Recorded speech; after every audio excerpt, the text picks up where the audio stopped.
Lucas capítulo 8. Enquanto Jesus e seus discípulos viajavam de cidade em cidade, um grande número de pessoas se juntava a eles e os acompanhava. Para essas pessoas, Jesus contou a seguinte parábola: um lavrador saiu para semear. Algumas sementes caíram à beira do caminho, foram pisoteadas e as aves as comeram. Outras sementes caíram em terreno rochoso, germinaram rapidamente, mas secaram porque não tinham raízes profundas. Algumas sementes caíram entre espinhos, que cresceram junto com elas e as sufocaram. Finalmente, algumas sementes caíram em boa terra e produziram uma colheita abundante. Quem tem ouvidos para ouvir, ouça. Os discípulos, então, perguntaram a Jesus o significado da parábola, e ele respondeu: vocês já conhecem os mistérios do reino de Deus, mas os outros precisam dessas parábolas para que, mesmo vendo, não vejam, e mesmo ouvindo, não entendam. A semente representa a palavra de Deus. As que caíram no caminho são os que ouvem a palavra, mas o diabo vem e a tira de seus corações, para que não creiam e sejam salvos. As sementes que caíram em terreno pedregoso são aquelas que recebem a palavra com alegria, mas, como não têm raiz, acreditam por um tempo e, na hora da provação, se desviam. As sementes que caíram entre os espinhos representam os que ouvem a palavra, mas são sufocados pelas preocupações, riquezas e prazeres desta vida, e não amadurecem. Já as sementes que caíram em boa terra representam aqueles que, com um coração nobre e bom, ouvem a palavra, a retêm e dão fruto com perseverança. Jesus continuou: e ninguém acende uma lâmpada para escondê-la debaixo de uma vasilha ou colocá-la sob a cama. Ao contrário, coloca-a num lugar apropriado, para que aqueles que entram possam ver a luz. Pois não há nada escondido que não venha a ser revelado, e nada oculto que não seja conhecido e trazido à luz. Portanto, considerem cuidadosamente como vocês ouvem. Quem tem será dado mais, de quem não tem, até o que pensa que tem lhe será tirado.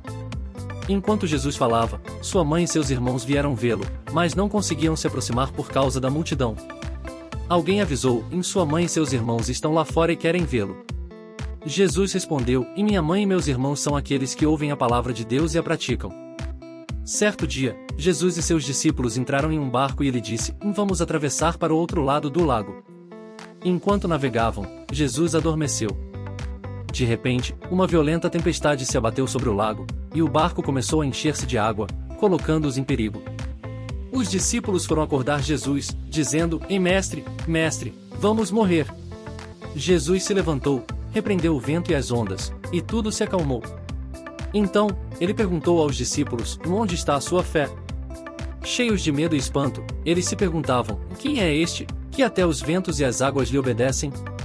Eles chegaram à região dos Gerazenos, na margem oposta à Galileia. Quando Jesus desembarcou, encontrou um homem da cidade possuído por demônios. Ele estava sem roupas e vivia nos sepulcros. Ao ver Jesus, ele gritou e caiu a seus pés, dizendo: o que quer comigo, Jesus, Filho do Deus Altíssimo?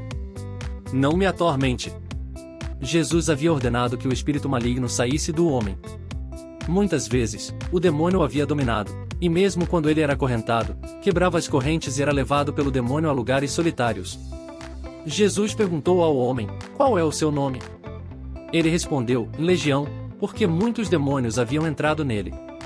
Os demônios suplicaram a Jesus que não os mandasse para o abismo, mas para uma manada de porcos que estava pastando ali perto. Jesus consentiu, e os demônios saíram do homem e entraram nos porcos. A manada correu para o penhasco e se atirou ao lago, afogando-se. Os que cuidavam dos porcos fugiram e contaram o que havia acontecido na cidade e no campo. As pessoas vieram ver o que tinha ocorrido e, ao chegar, encontraram o homem de quem os demônios haviam saído, sentado aos pés de Jesus, vestido e em perfeito juízo, e ficaram com medo. Aqueles que haviam presenciado o fato contaram como o homem fora curado.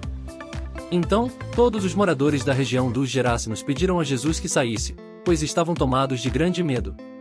Jesus entrou no barco e voltou. O homem de quem os demônios haviam saído suplicava para ir com ele, mas Jesus lhe disse: volte para casa e conte o quanto Deus fez por você. E ele foi anunciando por toda a cidade o que Jesus havia feito por ele. Quando Jesus voltou, uma multidão o recebeu com alegria, pois todos estavam esperando por ele. Então, veio um homem chamado Jairo, líder da sinagoga, e prostrou-se aos pés de Jesus, suplicando que fosse à sua casa, pois sua única filha, de cerca de 12 anos, estava morrendo. Enquanto Jesus se dirigia à casa de Jairo, a multidão o apertava por todos os lados. No meio dela, estava uma mulher que havia 12 anos sofria de hemorragia. Ela gastara tudo o que tinha com médicos, mas nenhum a havia curado. Ela se aproximou por trás de Jesus e tocou na borda de seu manto, e imediatamente sua hemorragia cessou. Jesus perguntou: quem me tocou? Como todos negassem, Pedro disse: Mestre, a multidão te aperta e te comprime. Mas Jesus insistiu: alguém me tocou, eu sei que de mim saiu poder. Vendo que não passará despercebida, a mulher se aproximou tremendo e prostrou-se diante dele.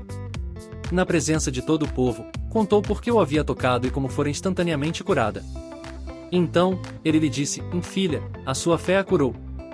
Vá em paz. Enquanto Jesus ainda falava, chegou alguém da casa de Jairo, dizendo: sua filha morreu, não incomode mais o mestre. Ouvindo isso, Jesus disse a Jairo: não tenha medo, apenas creia, e ela será salva. Quando chegou à casa, Jesus não permitiu que ninguém entrasse com ele, exceto Pedro, João, Tiago e os pais da criança. Todos estavam chorando e lamentando por ela, mas Jesus disse: não chorem, ela não está morta, mas dorme. Eles riram dele, sabendo que ela estava morta. Porém, ele a tomou pela mão e disse: menina, levante-se. E o espírito dela voltou, e ela se levantou imediatamente.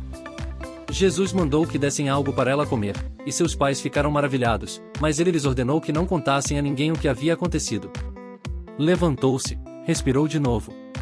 Jesus aconselhou aos pais que dessem a ela algo para comer. Eles estavam assombrados, mas Jesus pediu segredo: não digam a ninguém o que aconteceu aqui. Lucas capítulo 9.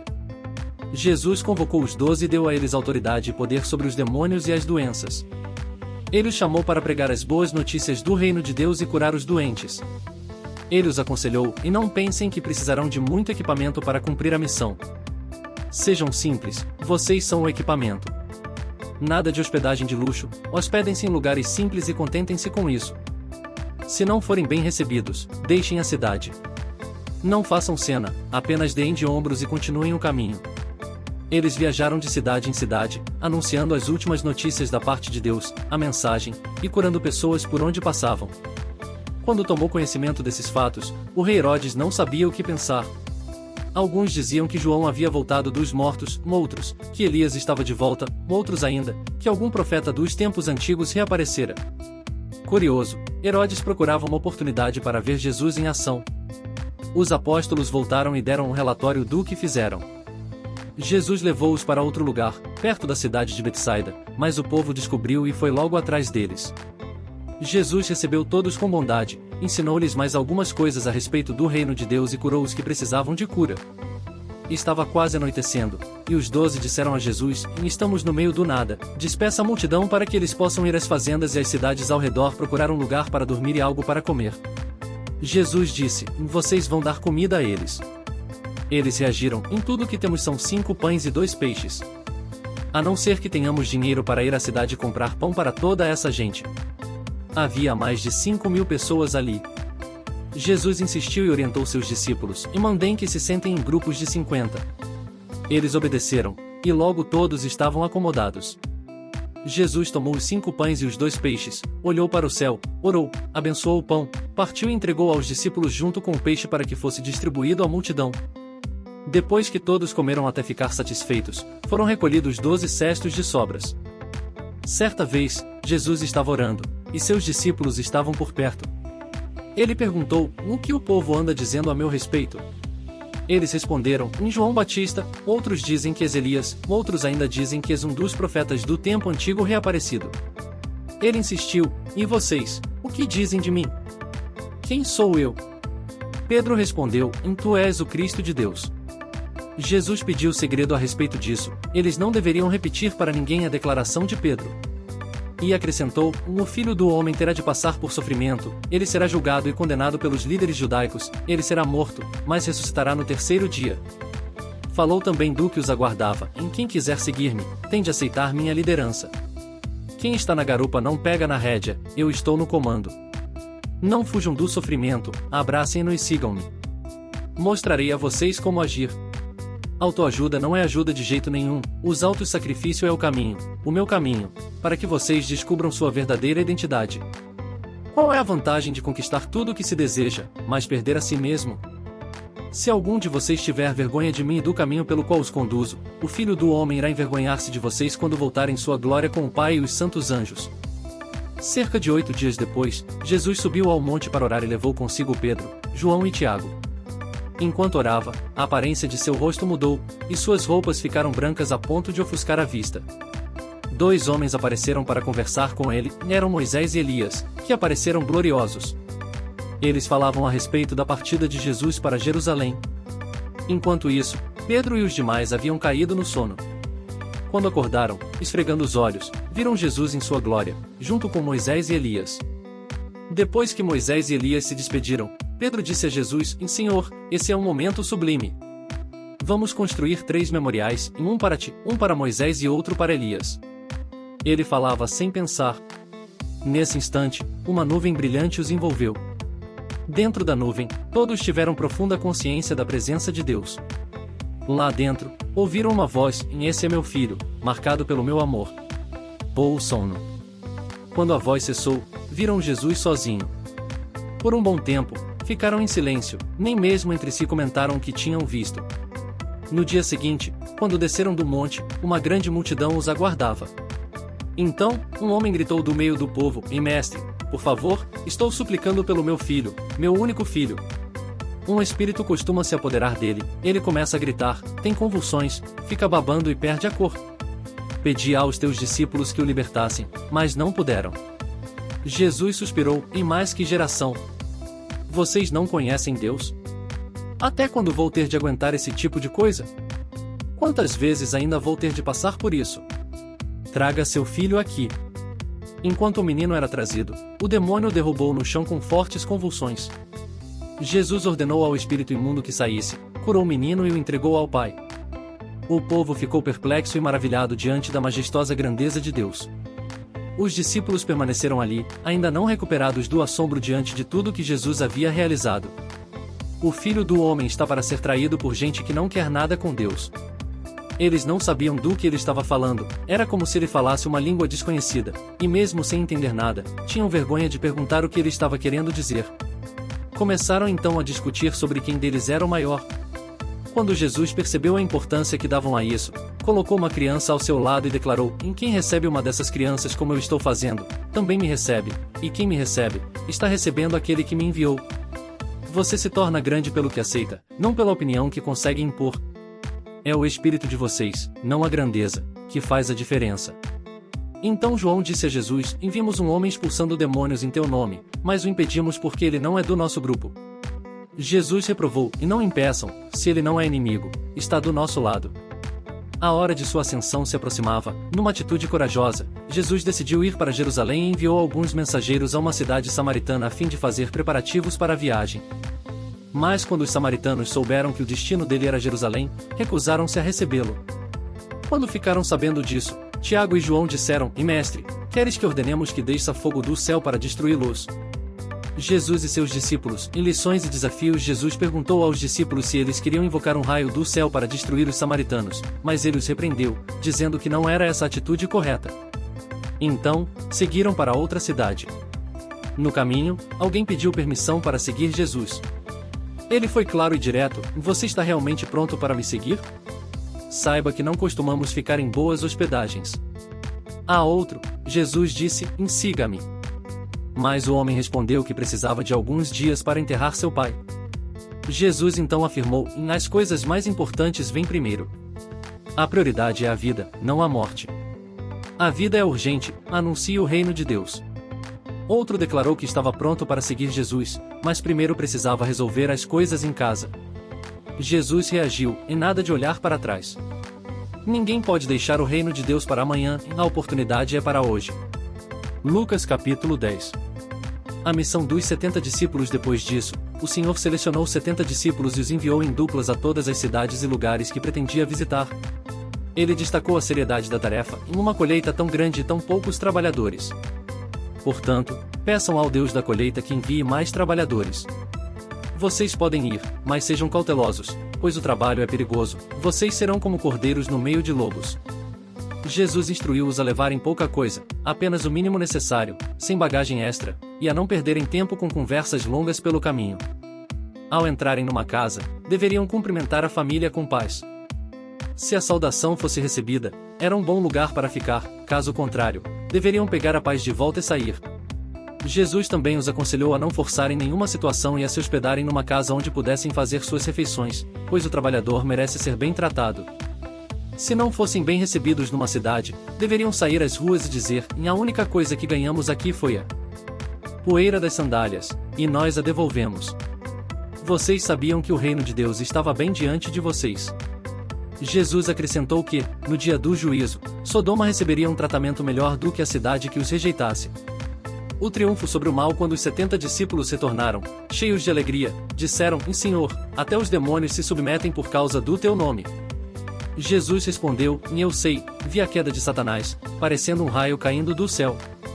Vocês têm autoridade para caminhar no meio de serpentes e escorpiões e estão protegidos contra qualquer ataque do inimigo. Ninguém pode lhes fazer mal. Mas não se alegrem apenas com o poder que possuem sobre o mal, mas com a presença de Deus em suas vidas. Jesus, cheio de alegria no Espírito Santo, disse: graças te dou, Pai, Senhor do céu e da terra, porque escondeste essas coisas dos que se acham sábios e as revelaste aos simples e novos na fé. Sim, Pai, foi do teu agrado agir assim. E dirigindo-se aos discípulos, em particular, disse: abençoados são os olhos que veem o que vocês estão vendo. Muitos profetas e reis teriam dado a vida para ver o que vocês veem e ouvir o que vocês ouvem, mas não tiveram essa oportunidade. A parábola do bom samaritano. Um dia, um líder religioso perguntou a Jesus: Mestre, o que preciso fazer para ter a vida eterna? Jesus respondeu: o que está escrito na lei de Deus? Como você a interpreta? O homem disse: ame o Senhor, seu Deus, de todo o coração, com toda a paixão, fé, inteligência e força, e ame o próximo como a si mesmo. Jesus elogiou a resposta e disse: faça isso e viverá. Mas o homem, querendo se justificar, perguntou: e quem é o meu próximo? Jesus respondeu com uma história. Certa vez, um homem viajava de Jerusalém para Jericó e foi atacado por ladrões, que o espancaram e o deixaram quase morto. Pouco depois, um sacerdote passou por aquela estrada, mas ao ver o homem, evitou ajudá-lo. Em seguida, um levita fez o mesmo. Mas um samaritano, ao ver o homem ferido, sentiu compaixão. Ele tratou os ferimentos do homem, colocou-o sobre seu jumento e o levou a uma pensão. No dia seguinte, entregou 2 moedas de prata ao dono da pensão e disse: cuide bem dele. Se custar mais, pagarei quando voltar. Qual dos 3 foi o próximo do homem atacado pelos ladrões? O líder religioso respondeu: aquele que teve compaixão. Jesus então concluiu: vai e faça o mesmo. Marta e Maria. Continuando sua jornada, Jesus entrou numa cidade onde uma mulher chamada Marta o recebeu em sua casa. Ela tinha uma irmã chamada Maria, que se sentou aos pés de Jesus para ouvir o que ele dizia, enquanto Marta estava ocupada com os afazeres domésticos. Em determinado momento, Marta pediu a Jesus: Mestre, o Senhor não se importa que minha irmã me deixe fazer todo o trabalho sozinha? Mande-a me ajudar. Jesus respondeu: Marta, Marta, você está preocupada com muitas coisas, mas apenas uma é necessária. Maria escolheu a melhor parte, e esta não lhe será tirada. Lucas capítulo 11. Oração e perseverança. Certo dia, enquanto Jesus orava, um dos discípulos pediu: Mestre, ensina-nos a orar, assim como João ensinou os discípulos dele. Jesus então lhes ensinou a oração que começa com: Pai, revela-nos quem tu és. Digo a vocês que, mesmo que ele não se levante por causa da amizade, certamente se levantará devido à insistência e atenderá a tudo que o amigo está pedindo. É isso que quero dizer sobre a relação com Deus: sejam diretos e objetivos, peçam aquilo de que realmente precisam. Não estamos em um jogo de gato e rato. Se seu filho pedir pão, você o enganaria com algo como serragem? Se pedir peixe, você o assustaria com uma cobra viva servida em uma bandeja? Mesmo sendo maus, vocês não fariam algo assim, pois têm um mínimo de decência, ao menos com seus filhos. Então, pensem bem em se vocês, que são imperfeitos, se preocupam com o bem-estar de seus filhos, quanto mais o Pai que os criou com todo amor dará o Espírito Santo àqueles que pedirem. Jesus libertou um homem que estava possuído por um demônio que o mantinha mudo. Quando o demônio saiu, o homem começou a falar sem parar, para o espanto da multidão. No entanto, alguns presentes foram cínicos, dizendo que aquilo não passava de magia negra, um truque diabólico. Outros, ainda céticos, esperavam que Jesus desse provas espetaculares de sua identidade. Sabendo o que estavam pensando, Jesus disse: um país que se encontra em guerra civil prolongada acaba devastado, e uma família que vive em constantes brigas se desintegrará. Se Satanás expulsa Satanás, ele estará se autodestruindo. E vocês me caluniam, afirmando que sou um demônio que expulsa demônios. Mas se eu expulso espíritos maus pelo dedo de Deus, então, com certeza, o reino de Deus já chegou até vocês. Ele continuou: se um homem forte, armado até os dentes, guarda sua casa, seus bens estão seguros. Mas, se um homem ainda mais forte o ataca, o vencerá, tomará as armas em que ele confiava e repartirá os bens. Não há neutralidade nessa guerra. Se vocês não estão comigo, estão contra mim. Se não ajudam, atrapalham. Quando um espírito maligno sai de uma pessoa, vagueia pelo deserto procurando um lugar para descansar. Não encontrando, diz a si mesmo: voltarei para minha antiga casa. Ao retornar, encontra a pessoa limpa, mas vazia. Então, reúne outros 7 espíritos ainda piores e todos se instalam ali. O estado dessa pessoa torna-se pior do que antes. Enquanto explicava, uma mulher no meio do povo gritou: bendito o ventre que o carregou e os seios que o amamentaram. Mas Jesus respondeu: mais benditos ainda são aqueles que ouvem a palavra de Deus e a praticam. À medida que a multidão crescia, Jesus mudou de assunto: esta geração é má. Todos querem um sinal, mas buscam o tipo errado de prova. Vocês estão ávidos por milagres que satisfaçam a curiosidade, mas a única prova que terão é a de Jonas. Assim como Jonas foi um sinal para os ninivitas, o Filho do Homem será um sinal para esta geração. No dia do juízo, os ninivitas se levantarão e condenarão esta geração, porque eles se arrependeram ao ouvir a pregação de Jonas. Aqui está alguém maior do que Jonas, e vocês ainda buscam provas. No dia do juízo, a rainha de Sabá também se levantará e condenará esta geração, porque ela veio dos confins da terra para ouvir a sabedoria de Salomão. E aqui está alguém maior do que Salomão, mas vocês continuam a pedir sinais. Ninguém acende uma lâmpada para escondê-la, mas a coloca em um lugar alto para que todos na casa possam ver a luz. Seus olhos são a lâmpada do corpo. Se viverem na fé, estarão cheios de luz, mas se viverem na dúvida, estarão em trevas. Após dizer essas coisas, um fariseu convidou Jesus para jantar em sua casa. Jesus entrou e se sentou à mesa. O fariseu, ao perceber que Jesus não tinha lavado as mãos antes de comer, ficou chocado e ofendido. Mas Jesus respondeu: vocês, fariseus, são como copos e pratos limpos por fora, mas por dentro estão cheios de cobiça e maldade. Deem aos pobres o que está dentro de vocês, e tudo estará limpo para vocês. Estou cansado da hipocrisia de vocês. Vocês são meticulosos em dar dízimo de tudo, mas negligenciam o que realmente importa, a justiça e o amor de Deus. Essas coisas são indispensáveis. Vocês gostam dos melhores lugares nos serviços religiosos e dos elogios públicos. Mas, na verdade, são como túmulos não identificados, as pessoas passam por cima de vocês sem perceber a podridão que há dentro.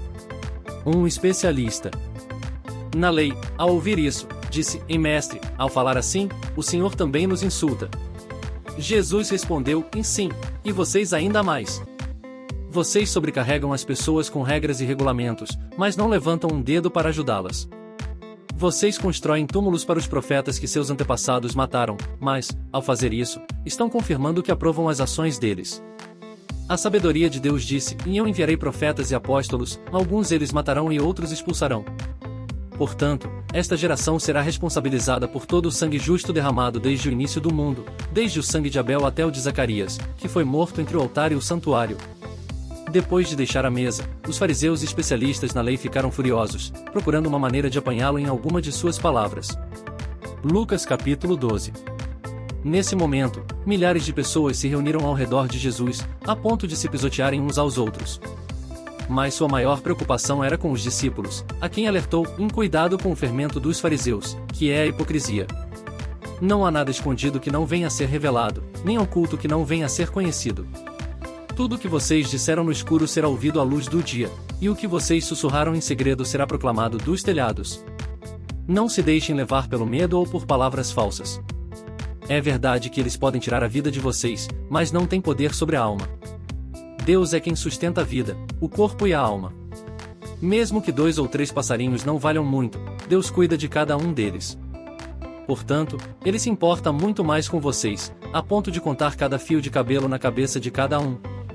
Por isso, não se preocupem com ameaças, vocês valem mais do que milhares de passarinhos. Se vocês se posicionarem a favor do Filho do Homem, Ele testemunhará a favor de vocês diante de todos os anjos de Deus.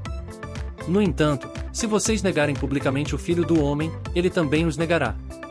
Erros feitos por ignorância ou interpretação serão perdoados, mas a blasfêmia contra o Espírito Santo não tem perdão. Quando forem levados a tribunais, não se preocupem com o que dizer ou como se defender, o Espírito Santo lhes dará as palavras certas na hora certa. No meio da multidão, alguém pediu a Jesus para dividir uma herança. Jesus respondeu que não era esse o seu papel. Em vez disso, alertou para a ganância, contando a história de um homem rico que teve uma colheita abundante e decidiu construir celeiros maiores para armazenar seus bens. Deus lhe disse que ele morreria naquela noite e que todo o seu esforço seria em vão. Assim, enfatizou que armazenar tesouros para si mesmo, em vez de para Deus, é fútil. Jesus continuou instruindo seus discípulos a não se preocuparem com comida ou roupas. A vida é muito mais do que o que comemos ou vestimos. Observem as aves do céu e as flores do campo, que não se preocupam com sua aparência e ainda assim são cuidadas por Deus. Se Deus cuida de coisas tão pequenas, certamente cuidará de vocês também. Não se deixem levar pela ansiedade e pelo consumismo.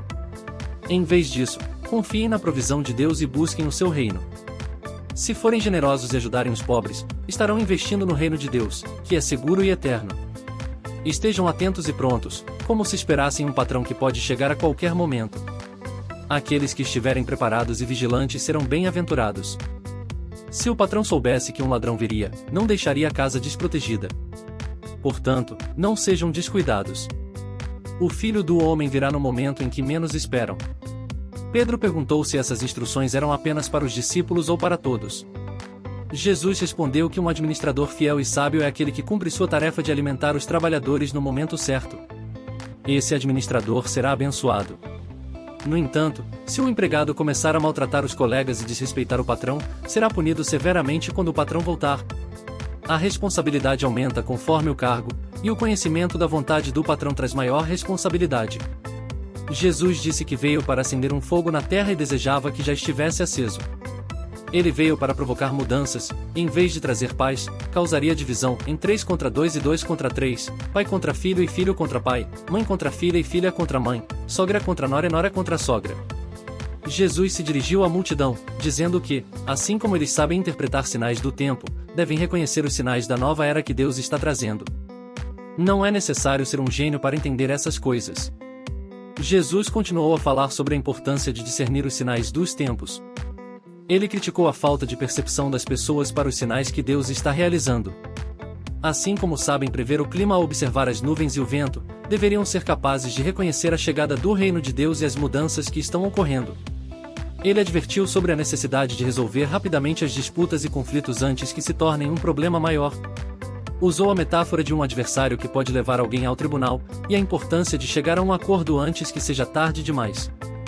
A ideia é que é melhor se reconciliar enquanto ainda há tempo, evitando assim consequências mais severas. Jesus também falou sobre a necessidade de estar atento e vigilante, sempre pronto para agir de acordo com os ensinamentos de Deus. Ele enfatizou que, enquanto o reino de Deus está sendo manifestado, é essencial que todos estejam preparados e alinhados com a verdade e a justiça. Ao falar sobre as crises e desafios que os discípulos e seguidores enfrentariam, Jesus ressaltou que o caminho do reino de Deus muitas vezes é desafiador e exige coragem e fé. Ele não prometeu uma vida sem dificuldades, mas garantiu que aqueles que permanecessem fiéis seriam recompensados. Além disso, Jesus abordou a questão da hipocrisia e da falsa religiosidade. Ele criticou os líderes religiosos que estavam mais preocupados com as aparências e com as regras exteriores do que com a verdadeira justiça e compaixão. Para Jesus, o coração e a motivação eram mais importantes do que as práticas externas. Ele concluiu suas palavras incentivando os discípulos a viver de acordo com o que pregavam, a serem verdadeiros e a buscarem o reino de Deus com sinceridade. Ele garantiu que, apesar das dificuldades e perseguições, a fidelidade a Deus traria uma recompensa eterna. É necessário usar o bom senso, o mesmo que vocês aplicam ao tentar resolver um acordo com um acusador quando percebem que, se o caso for para o juiz, correm o risco de uma pena severa ou de pagar uma multa elevada. Esse é o tipo de decisão que espero de vocês. Lucas capítulo 13. Naquele momento, contaram a Jesus sobre os galileus que Pilatos havia matado durante um culto, misturando seu sangue com o dos sacrifícios. Jesus respondeu: Vocês pensam que esses galileus eram piores do que os outros galileus? De maneira alguma. E se não se converterem, também morrerão. Recentemente, 18 pessoas morreram em Jerusalém quando a torre de Siloé desabou sobre elas. Acham que eram os piores cidadãos da cidade? De forma alguma. a menos que se convertam, também perecerão. Jesus então contou uma parábola. Um homem tinha uma figueira plantada em sua propriedade, mas, na época dos figos, não havia nenhum fruto. Ele disse ao agricultor: há 3 anos venho procurando figos nesta árvore, e nada. É melhor cortá-la, para que não desperdice o solo. Mas o agricultor pediu: deixe-a mais 1 ano. Vou cavar ao redor dela e adubar. Se no próximo ano ela não der fruto, a cortaremos. Enquanto ensinava numa sinagoga, uma mulher que estava curvada devido a uma doença há 18 anos entrou. Jesus a viu e disse: mulher, você está livre da sua enfermidade. Ele impôs as mãos sobre ela e, imediatamente, ela foi curada e começou a louvar a Deus. O líder da sinagoga ficou indignado porque Jesus havia curado num sábado e disse à multidão: há 6 dias para trabalhar, venham para serem curados nesses dias, e não no sábado. Jesus respondeu: hipócritas! Cada um de vocês, no sábado, não desamarra o seu boi ou o seu jumento e não os leva para beber água? Então, por que não deveria eu libertar esta filha de Abraão, que está ligada por Satanás há 18 anos, no sábado? Com isso, os críticos ficaram envergonhados, enquanto o povo se alegrava com todas as maravilhas que ele realizava. Jesus disse: como posso comparar o reino de Deus? É como a semente que um homem planta no jardim. Ela cresce, torna-se uma árvore grande e os pássaros fazem ninhos em seus ramos. Ele também comparou o reino de Deus ao fermento que uma mulher mistura com a farinha até que toda a massa fique levedada. Ele ensinava de cidade em cidade, mas seu objetivo principal era chegar a Jerusalém. Alguém perguntou se eram poucos os que seriam salvos. Jesus respondeu: não se preocupe com quantos serão salvos. Concentre-se em sua própria vida com Deus. O caminho para Deus exige total dedicação. Muitos pensam que terão um lugar garantido no banquete de Deus apenas por serem moradores locais. Um dia, vocês baterão à porta e encontrarão fechada. O Senhor dirá: eu não estou com vocês na minha lista de convidados. Vocês protestarão: e nós vivemos a vida inteira conhecendo o Senhor. Mas ele responderá: e eu não os conheço. Vocês estavam longe da graça. Então, vocês ficarão do lado de fora, enquanto Abraão, Isaque, Jacó e todos os profetas estarão à frente no reino de Deus. Vocês verão estrangeiros vindos de todas as partes do mundo sentados à mesa, enquanto vocês estarão de fora, espiando pela janela. Jesus então se dirigiu aos fariseus e disse: diga àquela raposa que hoje e amanhã estarei expulsando demônios e curando doentes, e no 3º dia concluirei meu trabalho. Não é adequado que um profeta morra fora de Jerusalém. Jerusalém, a cidade que mata os profetas e apedreja os mensageiros de Deus, quantas vezes desejei reunir seus filhos, como uma galinha reúne seus pintinhos debaixo das asas, mas vocês não quiseram. Agora é tarde demais. Vocês não me verão novamente. Lucas capítulo 14. Certa vez, no sábado, Jesus estava na casa de um dos principais fariseus para uma refeição. Os convidados o observavam atentamente. Havia um homem com uma grave enfermidade nas articulações diante de Jesus. Ele perguntou aos líderes religiosos e fariseus: é permitido curar no sábado, sim ou não? Eles ficaram em silêncio. Jesus então chamou o homem, o curou e o despediu. Depois, perguntou: se o seu filho ou animal cair em um poço no sábado, quem de vocês não correria para tirá-lo imediatamente? Ninguém respondeu. Jesus então ensinou aos convidados ao redor da mesa: quando forem convidados para um jantar, não ocupem um lugar de honra. Pode ser que alguém mais importante do que você tenha sido convidado, e o anfitrião lhe peça para dar lugar a ele.